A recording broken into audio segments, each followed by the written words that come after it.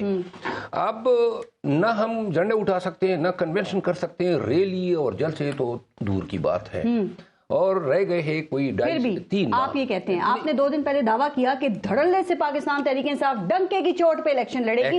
نہیں، مجھے یہ بتائیں کہ وہ ڈنکے پہ چوٹ مارنے کے لیے ہتھوڑا یا وہ قوت کہاں سے آئے گی؟ جو اس وقت تو کسی اور کا ڈنکا بج رہا ہے۔ وہ قوت آپ دیکھ لیں، ہم چارسدہ میں جا رہے ہیں، میں جا رہا ہوں، ماریں گے پیٹیں گے، گرفتار کریں گے تو کر لیں، لیکن ہم کریں گے، یہ ہمارا حق ہے، کسی سے خیرات نہیں مانگ رہے ہیں، نہ کسی کا گریس ہے کہ ہمارے ساتھ کوئی ہم نے بڑی بکتی ایف آئی آروں پہ ایف آئی آر، مجھ پہ ایف آئی آر کیے تاکہ یہ کے پی میں نہ آ سکے۔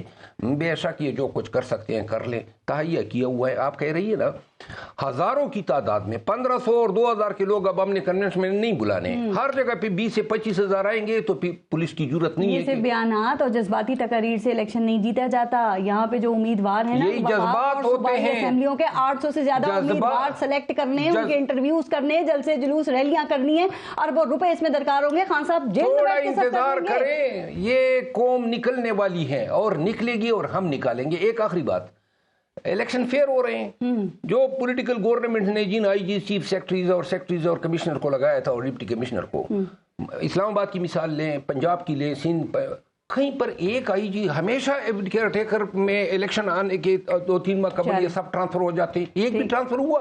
سارے سیاسی اپوائنٹیز ہیں